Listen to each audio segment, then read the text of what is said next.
To do that, we have to have equipment to do that. And so the only equipment on this station that I found to do that is this little walk-behind tiller with this little plow. So that's what we use to make the furrows. We run it through the field, it kind of tills it, softens it up, and it'll dig deep down to about at least 8 to 10 inches. We're trying to get another equipment, a BCS tiller that has a deeper plow depth, so you can actually go deeper. Because the deeper you plant them, the less hilling you have to do. Hilling is probably the hardest part about planting the negi onion. So if we can get away from the hilling and just fill in the hole, it's a lot easier. To start the seedlings, all we did is we used these seedling tray flats, and we kind of just sprinkled seeds inside. And then to transplant, what we're doing is really just breaking them apart like this. They're a little old. These are just as old as these guys out in the field. But you can just pull them off like this. And we planted them at 3-inch spacing using something like this is just a masonry trowel. Use as a planting tool. Basically, down in the furrow, you're just trying to plant it as deep as possible. Something like that. And that's basically it. We ran the drip irrigation actually in the furrow, and we left the irrigation in the furrow. So when we buried it, we're burying the irrigation as well. And all this is the regular T-tape that's buried down, and it seems to work fine with the weight of the soil on top of it. If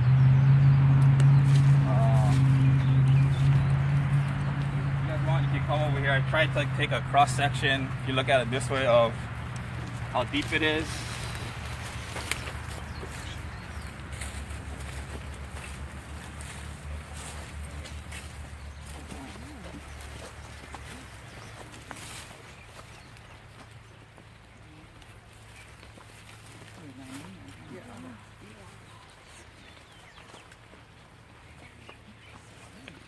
And you can see the drip tape is buried underneath there as well. This crop was buried 3 times, and we did it pretty much by hand. So you can see how hard this soil is now. So I actually take the plow plate off, and I'll run the tiller through the row, soften up the dirt, and then we'll come behind with the regular hoe just to hill it up, and that seems to be enough. This crop is 5 months old this weekend from transplant. In the publication, it has the dates that we transplanted, we seeded. So they're seeded in December in those flats. Planted in January, I believe I put on there. So about a month in the seedling nursery and then in the ground. And based on the data, I think you can harvest your negi onion at 4 months. I think typical green onion growers are growing about 55 days, so about 2 months to a month and a half. So you're doubling the time it takes to get the product to market, but there's a potential for doubling the value or even quadrupling the value depending on who you're marketing your product to. Let's see. This is my harvesting tool since I don't have fancy tools like in Japan. In Japan they have a tool that was just, it'll basically just go down the row, lift it up, put it on the conveyor, and all the onions go into a basket. Yeah, we can't do that, so this is my harvesting tool. So it's kind of, because it's so deep and you don't want to jab into them, it's kind of,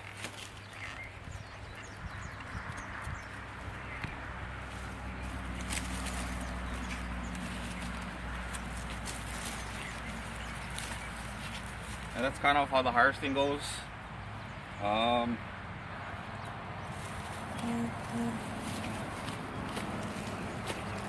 The good thing about these onions is you don't have to really spray for anything because your harvestable portion is underground. I mean, you got rust on them. All this part's gonna get cut off and thrown away. What else is there? Purple blotch on some of them. Purple blotch. And then a few of them have mealybugs on them. So you can see kind of the mealybugs just crawling around the sheath. Now there's no mealybugs. Do you get like root maggots or anything? I haven't seen any. It's just that mealybug that's on top of it. But that's all it takes to get rid of them. And then you can take it to the wash station and wash them. So how do you deliver it to market? I mean, without the tops, or you? Yeah, without the tops usually. Unless the market wants the tops on them. Like some markets you'll see just like this, a couple leaves on them. Because it looks nicer than having it topped off. So it depends who you're selling it to. If you leave the tops on, you're increasing your weight and you're getting more money kind of thing. But if they're not going to use this part of it, they're going to cut it off anyway. They're probably going to want it without the green part.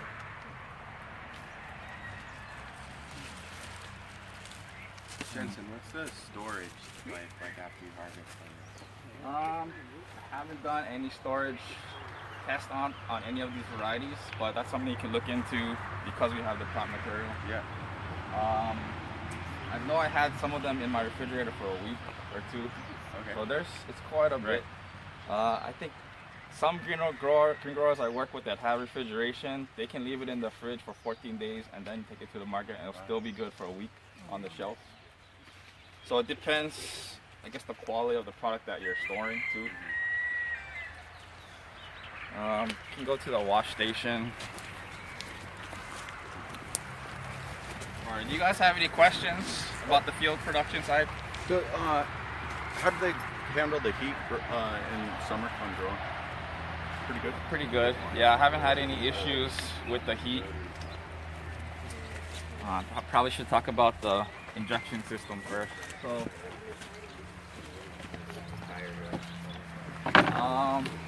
this is a dosatron fertilizer injector. You can also inject stuff like insecticides that are approved for through the irrigation. This unit is about $300. I do have a unit over there that's $14, and it basically does the same thing. It's just I can meter this one a lot finer than I can meter that one, and I know exactly how much is going out pretty consistently. So this one has a dial that I can control the rate. So basically what I'm doing is I'll put this inside while the irrigation is running, and I can calculate how much it's taking up, and then back calculate how much to put in the tank, how much water to put in, so I know how much fertilizer is actually going out in every irrigation cycle, because I know how long the irrigation is going to run, theoretically. It's been irrigated with urea. So we pre-planted with 1616, about 50 pounds of N, that's 1616, and then it's getting about a pound of nitrogen per week as urea. I think halfway through it I switched it to calcium nitrate because they're looking kind of droopy, so I want to uptake the calcium to make them a little bit stronger. And it seems to do pretty good. The last 2 weeks it hasn't been getting any fertilizer, just water, just because I knew we're done with the project already, no sense putting in the fertilizer. And I should have cut the water off a little bit earlier, but it's still kind of wet. Is that just for harvesting? Yeah, a little bit easier because it's not muddy. But I think it washes off a little easier when it's a little wet versus dried on there. You are organic. What kind of fertilizer you prefer? Good question. So we were working on a project and still are working on a project working with the Island Commodities product and basically brewing that as a compost tea and then injecting that through the irrigation. And you're putting out maybe 15 to 50 parts per million depending on the product you're putting in. And it does really good for the vegetative growth. The only challenge is you have to run them through like 3 or 4 filters because that particulate matter will clog up your drip irrigation. Yeah. So something that you can think about is that fancy filtration system, but it's not part of this project. It's for another project. But that's a self-cleaning filter. You can run them through it before it goes out. You just flush the lines out. It'll clean the filters. That's one product. You can probably inject fish emulsion out there to get the nitrogen. But everything else, I would say, pre-incorporate it before you bury, so it's there for the plant. And the roots will only stay in that little area, so you don't have to put fertilizer on the top. That's the reason for fertigating and then injecting it. Because the lines are going to be buried, the roots are down there, so we're putting the fertilizer where the roots are, not at the top. Yeah, that was the reasoning for burying the line and putting the injection on. The last trials we were kind of manually putting on there, and you need to put a lot of water to get it down that deep, so we decided to go with the injection system for this particular trial. Any other questions on the production side? No? Okay.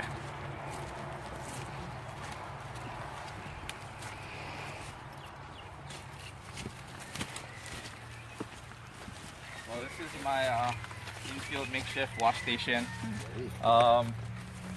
Food safety wise, we try to like seal up all the wood so there's no porous surfaces that pathogens can live in, especially because it's kind of suspended over your wash area. You can kind of set it back so it's not over it directly and then hang over the irrigation line, but basically it's connected to the water, has pressure, and you can wear an apron if you don't want to get wet, and rubber boots.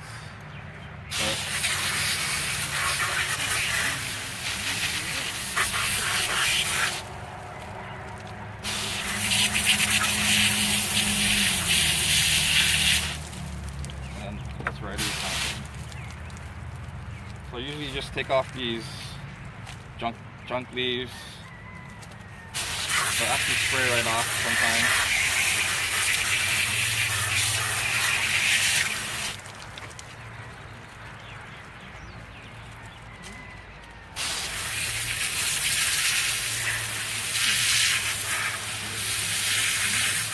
Do you leave roots on for market?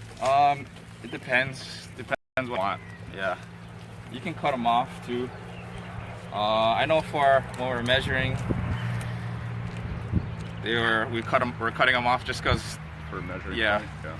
We didn't want the roots in the way. The challenge too with washing them is because the leaves are cupped like that, if you have soil on here, it's gonna wash right into it, and basically that product will be useless because they're gonna have dirt all the inside. And typically they're chopping it. So if they're chopping it and it's dirt inside, they're not gonna break it apart, right? They're using that whole round portion. So it's got to be aware. You can see it starting to do that already. So it's better to wash it this way than this way, because it's all gonna go funnel into the crown area. Can you eat the green part? Yeah, you can eat it like regular onion, but if you want to feel it, it's pretty tough. So I just cut this part off and just use the white part because it's pretty sweet. It's like a sweet onion. It's crispy like a bulb onion.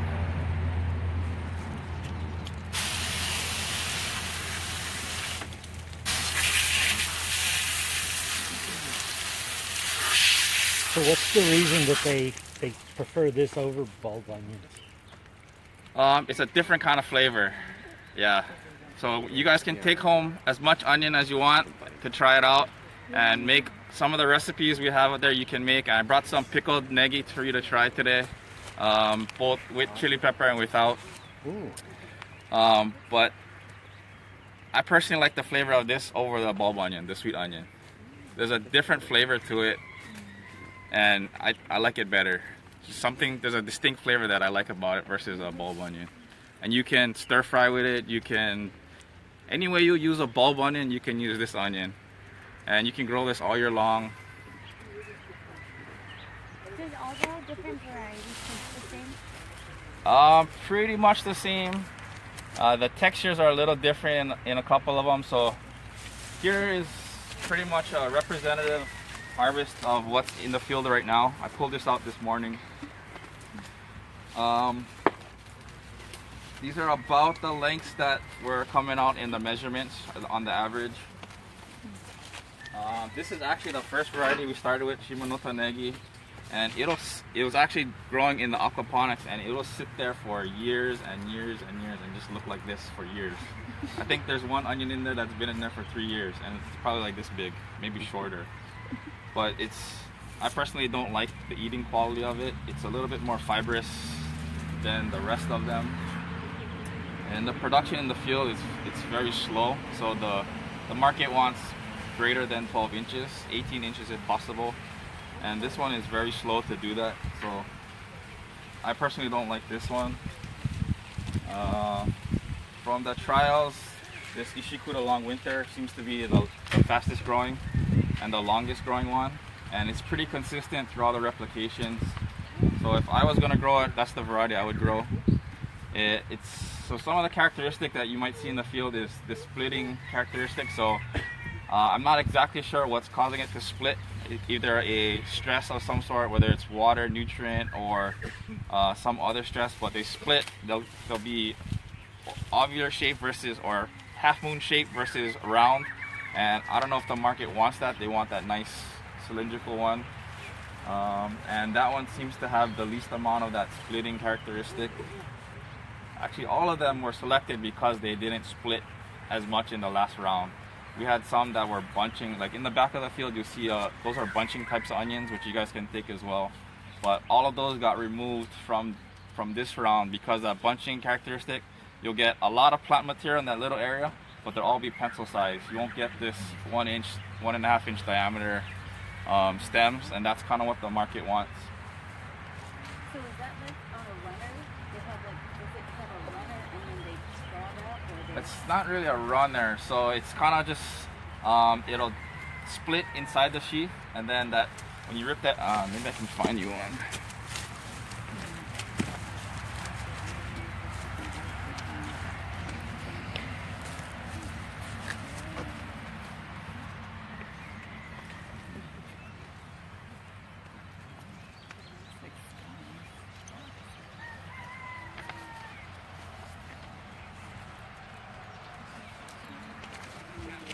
I think right here.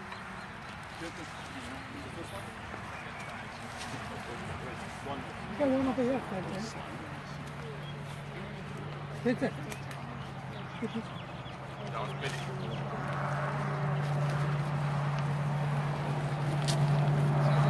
This is actually one plant.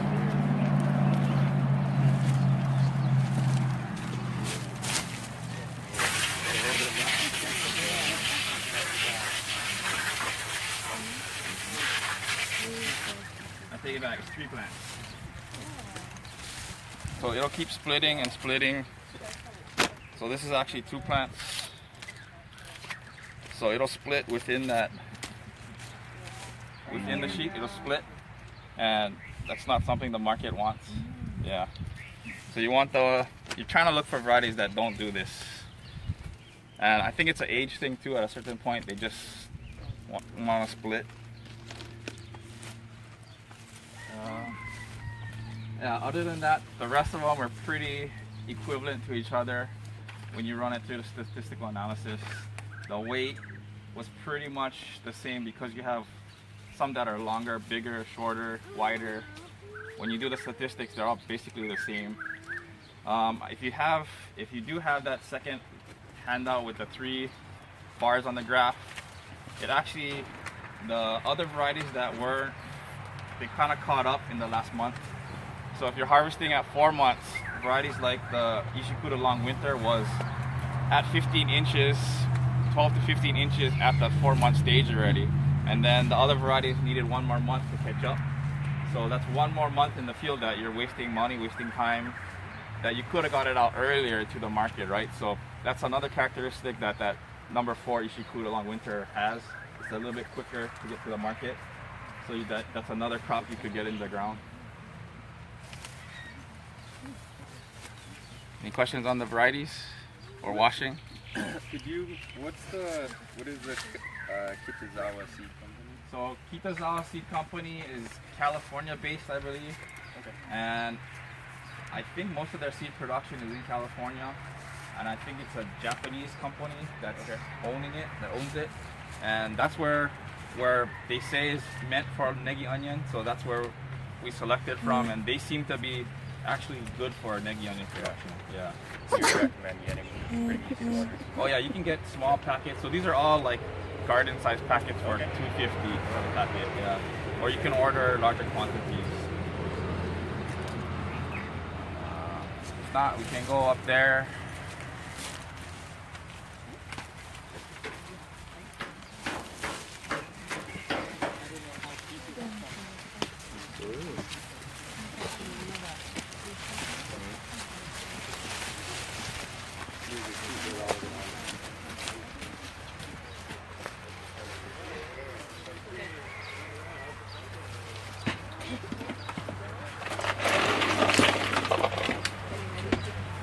So I have some samples that you guys can try. This is pickled onion. Looks like they're all gone, the recipes, but basically all it is you wash them, chop them, throw them in the jar, then you boil sugar, water, salt, and vinegar, and just pour it on, let it boil, pour it on, close the jar, let it sit on the counter for 24 hours and throw it in the refrigerator. That's all I did for this one.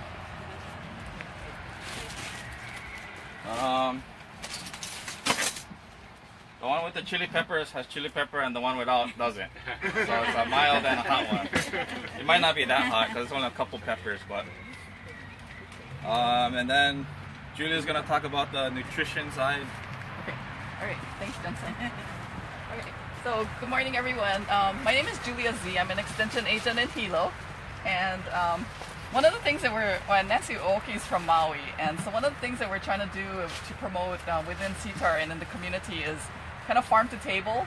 So our college covers, the farming side and the gardening side, and then we work with consumers.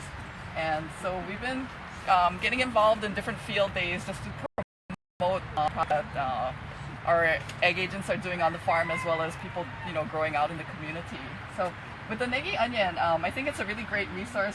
I was at Kapilani Farmers Market maybe a couple of years ago, and I saw these Japanese tourists buying these negi onions. I'm not sure what they were going to do with them, but they were just amazed to see it available. And so I think there is a market available out in the community, and part of it is promoting it and sharing recipes and different things that people can do with it. So I think one of the great things is they're obviously really big and sturdy.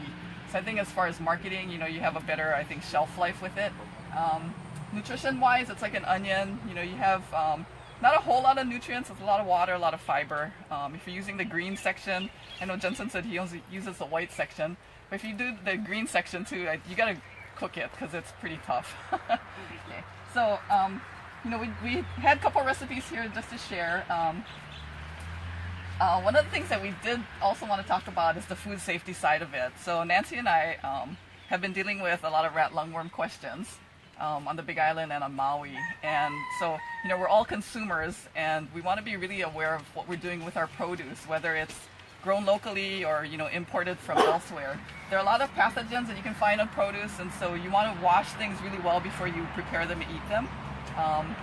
What we're also encouraging people to do is to wash things twice, and really looking at for anything, any debris or any parasites or anything that's left. Jensen mentioned if you're rinsing it, like standing up or rinsing it, you can get a lot of the dirt and other things that go into it. And we've heard people talk about finding slugs in their green onions. So green onions are, and the negis are hollow on the inside, so things can crawl inside. And so you do want to look and check and make sure they're clean before you use it.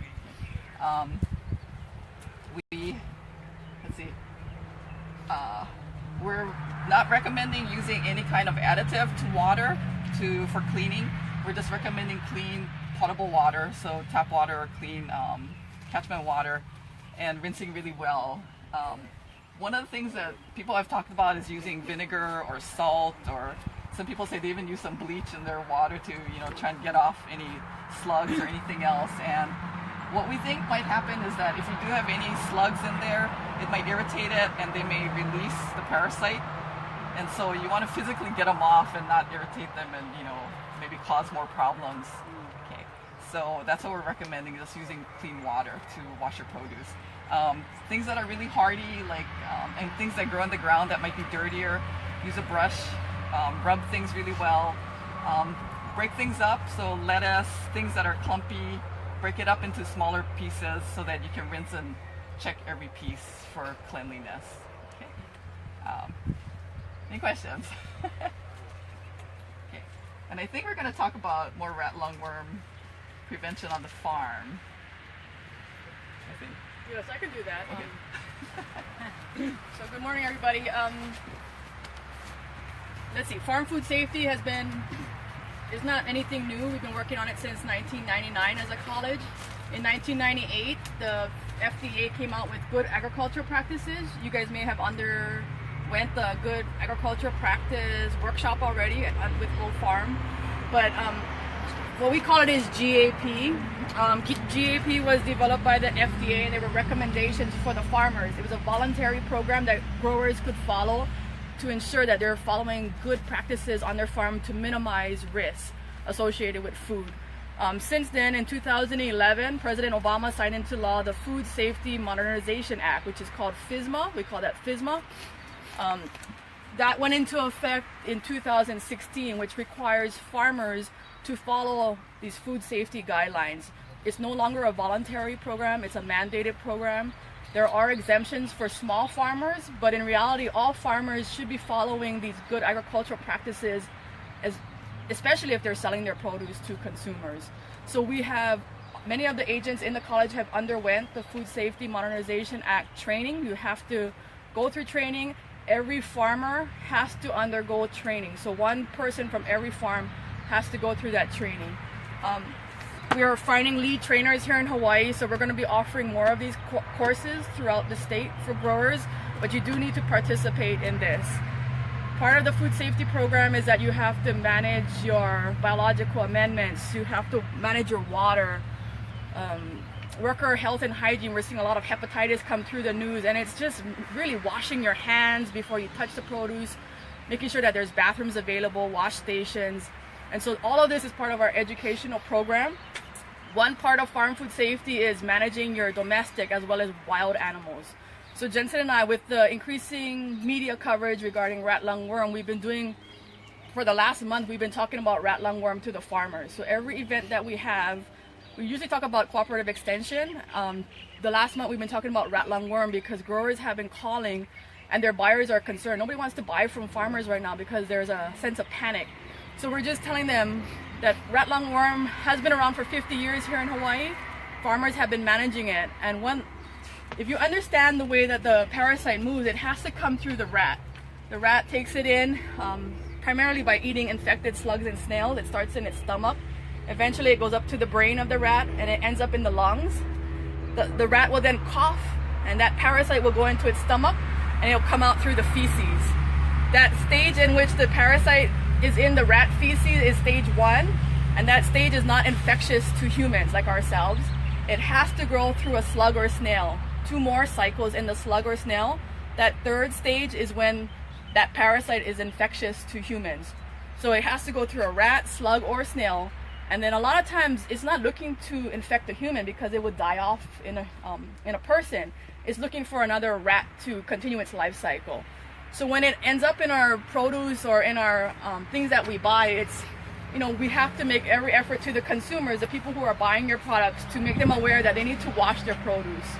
We did a number of workshops for senior groups, and they thought that when you go to the market, the produce is already clean for you, and we need to educate people that they need to wash their products. So for the farming end, we want to make sure that we manage our rats, slugs, and snails on farm, whether it's conventional type of products or organic. You have things like Deadline that are on the market. This is methaldehyde. It works very well as a slug and snail. It's an attract and kill type of system. It has some plastic coating, so it's able to withstand some of the weather. As of yesterday, this is actually an organic product called Sluggo. It's made out of iron phosphate for those who don't want to use methaldehyde. It's safer for animals around the farm. As of yesterday, we were told that there's a new product on the market made out of the same thing, iron phosphate. It's certified for organic operations. It's 3 times the level of iron phosphate, so it's the iron that's going to kill off the slug and snail. And this is being approved for wetland situations as well, like taro. People can put it out in Hanalei as well, from what we've heard from the distributor. So it's 3% iron phosphate, whereas Sluggo is 1% iron phosphate. And if you think about it, you have so much iron. This soil right here has so much iron in itself, it probably could take out a slug and snail by itself. But it's the iron that takes it down. And if you don't want to use the methaldehyde, this would be the organic option. But we do need to manage the slug and snails no matter what type of farming system we have. And then in addition to managing the vectors that could carry the parasite, because just by looking at it, you don't know if it carries a parasite or not, we need to make sure when we harvest, if you see anything that may have possible slime or maybe it may look that it's been compromised, we want to make sure that we take that out, we throw it out, and we don't send that to market. And then lastly, you want to make sure when you're talking to your buyers or your consumers, whether it's at the farmer's market or wholesalers, that they ensure that people wash before they eat. You know, many of the people that are coming up to us, they just want to eat fresh out of the garden or fresh out of the farm. And those days are kind of gone. You know, with everything going on with food safety, we need to ensure that people are washing before they eat. So that's the message we're sending to our farmers, is that, you know, the media has been covering a lot of rat lungworm. It's been seen on other islands, and we don't know if the parasite is here or not, or how high the populations are. So these are the steps that we need to take on farm. And on the consumer end, we need to also educate people to wash before they eat. And it's just good practices overall. You know, when we buy something from Costco, we assume it's clean, but we need to take that apart and make sure we go sheet by sheet. And you might want to talk about that, how we wash different products that you have here, I think. Okay. So depending on what kind of produce you're preparing, you know, at home or in a commercial establishment, as I mentioned earlier, you do want to break things apart as much as you can. So if you have a cabbage, well, I guess head cabbage is pretty tight, but if you have like one bok where you can take the leaves apart and make sure you're again, using clean water, washing it, rubbing it as much as you can to get off any kind of debris. And, you know, if you do see any slime or slugs, you may want to just toss it and not, you know, worry about it, or cook it really well. You need to cook it to 165 degrees internal temperature, and so that's more than just a fast stir fry. That's really cooking it pretty mushy. Other things like broccoli or cauliflower, you want to break it up into as small pieces as possible and make sure you're washing every one individually. Grapes and other fruits, you know, there might be, you know, some residues and other things in there too, and so you do want to break those apart too and wash them well. So, you know, I think as consumers we need to be careful for ourselves and our family. I don't think we need to panic because, as you know, Jerry said, you know, it's been around for a long time, and, you know, for the most part,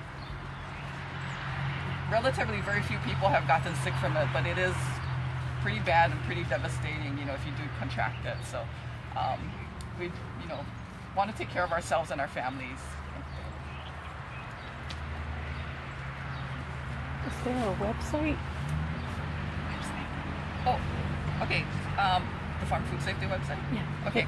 So our Farm Food Safety website, we have the URLs on our different handouts, and it has a lot of good information from the farming side as well as the consumer side. So check it out.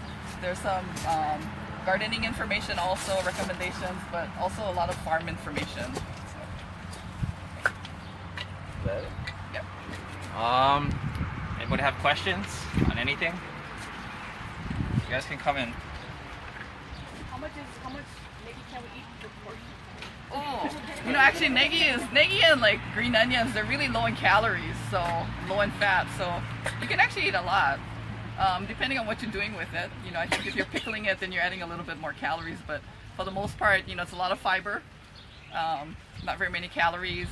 If you eat the green part, then you get vitamin A, but if you're eating only the white part, then not. So I usually just sit in front of the TV, drink a beer, and eat this. So it's all kinds of nutrition. Another way I've been eating it is I've been chopping up to like 6-inch pieces. I soak them in shoyu sugar, a little bit of garlic, and then some sesame oil, and then throw it on the grill. And that's probably the better way to eat it. Okay, let's all go to Jensen's house. Yeah. If I had more time, I would have set up the grill and we could have cooked some, but you guys can do it at home. Take all the onion you guys want. There's also cabbage too if you want to try some of the cabbage. There's a lot of caterpillars, so you're going to have to probably take off a lot of the outside leaves, but inside there's a nice head of cabbage. A nice head. Yeah, a nice head. The cabbage is about this big in the field, but the cabbage you want to take is about this big. It's pretty good, heat-tolerant variety if you guys want to take it home. Other than that, if you don't have questions, go out in the field, walk around, take a look, pull out whatever you want. I have bags here, you can throw it in the bags. If you want to wash them, you can wash them. Other than that, just check it out and ask us questions if you want. Evaluation. And make sure you guys all signed in, and I don't think I had enough evaluations, but if you got one, if you could please fill them out and give them back to me. That'll help me figure out what else workshops to put on, what kind of other things to look into. Are you going to continue to do like another trial? For this, I was probably going to call it quits already because I found the variety that do pretty good and how to grow it pretty well. Maybe if we do get the BCS tiller, I might try one more time with just maybe the 2 Ishikuda varieties just to see how well they do. You found out most of what you wanted already. Yeah. But if we go at a deeper depth, how hard is it to harvest at a deeper depth? That kind of thing. The good thing about this Pomoho red dirt soil is it's soft. If you till it, it's soft. So if you're like a more stickier clay that's kind of hard, you have plenty rocks, I think it's a little bit harder to grow the negi onion inside versus this nice fluffy stuff. But I would say try it and play around with your soil and see if you can do it. And all it is just a green onion variety that you're forcing to stretch out and get fat. Anybody else want to add anything? If not, feel free to go grab onion and come try some of the pickled onion.